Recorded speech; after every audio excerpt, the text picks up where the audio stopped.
सभी किसान भाइयों को हमारा सादर प्रणाम।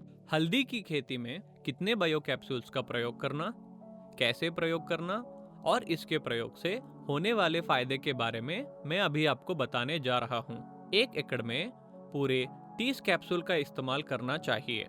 एक पैकेट में 10 कैप्सूल होते हैं। पहले पड़ाव में 10 कैप्सूल का प्रयोग करना चाहिए, दूसरे पड़ाव में 10 कैप्सूल का प्रयोग करना चाहिए और तीसरे पड़ाव में 10 कैप्सूल का प्रयोग करना चाहिए। पहला पड़ाव 45 दिन के उम्र पर 1 एकड़ में 10 कैप्सूल का प्रयोग कीजिए। दूसरा पड़ाव पहले पड़ाव के 1 महीने के बाद 1 एकड़ में 10 कैप्सूल का प्रयोग कीजिए। तीसरा पड़ाव दूसरे पड़ाव के 1 महीने के बाद 10 कैप्सूल का प्रयोग कीजिए। अभी मैं आपको कैप्सूल्स प्रयोग करने का तरीका बताऊंगा। एक पानी बोतल में थोड़ा पानी ले लीजिए। उस पानी में आपके आवश्यकता के अनुसार कैप्सूल डालकर 15 से 20 मिनट छोड़ दें। वह कैप्सूल पूरी तरह पानी में घुल चुके होंगे।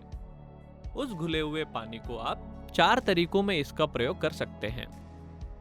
पहला तरीका, ड्रिप या स्प्रिंकलर।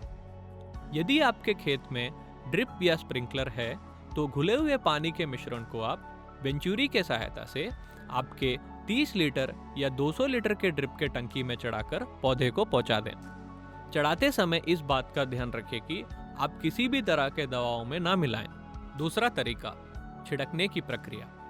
घुले हुए पानी के मिश्रण को आप मिट्टी, रेती या बालू में मिलाकर थोड़ा गीला कर लें, जिससे कि आपको छिड़कने में आसानी हो। जिस तरह आप उर्वरक या खाद छिड़कते हैं, उस तरह आपके फसल में वह मिट्टी, रेती या बालू के मिश्रण को छिड़क दें। यदि आप उस मिश्रण को यूरिया डीएपी में मिलाकर आप उसे इस्तेमाल करेंगे तो काफी सारे जीवाणु मर जाते हैं, जिससे आपको कैप्सूल का पूरी तरह से फायदा नहीं प्राप्त होगा। फिर भी किसान भाई कहते हैं कि उस तरह मिला के इस्तेमाल करने के बावजूद किसान भाइयों को इसका लाभ मिला है। यदि आप अलग से इसका प्रयोग करोगे तो इसका अधिक लाभ मिलेगा।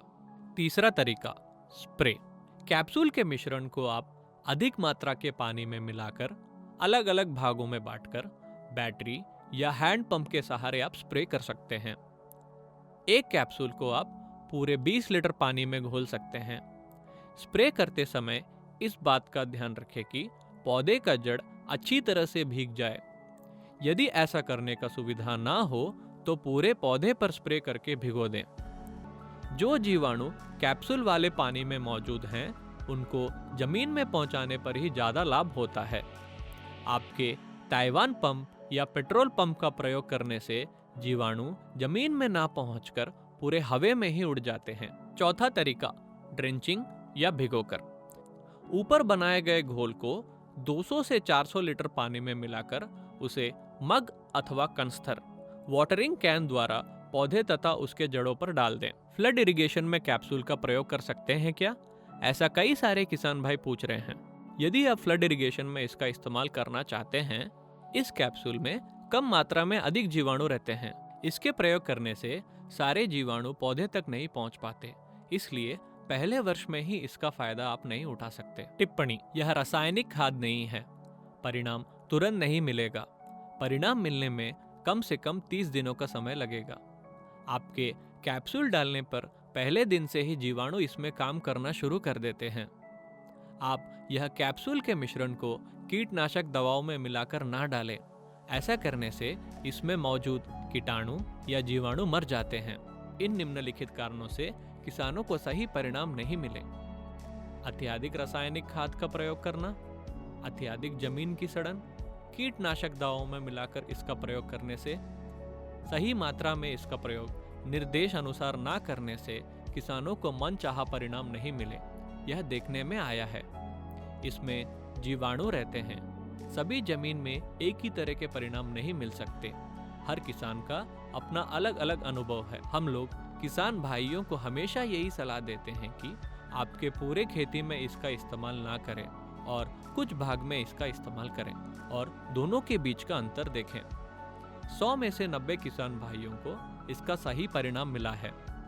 हल्दी में अपेक्षित परिणाम, जड़ प्रणाली को मजबूत बनाता है, पौधे को हरा और चौड़ा बनाता है, पौधा मोटा और तंदुरुस्त बनता है, रोग प्रतिरोधक शक्ति बढ़ना, हल्दी का रंग गाढ़ा आना, उपज में वृद्धि होना। 100 में से 90 लोगों को बताए गए परिणामों में से कम एक तो जरूर दिखे हैं। कई संदर्भों में इससे ज्यादा भी परिणाम मिले हैं। हल्दी से संबंधित सभी संदेशों के बारे में मैंने विवरण दिया है, ऐसा मेरा मानना है।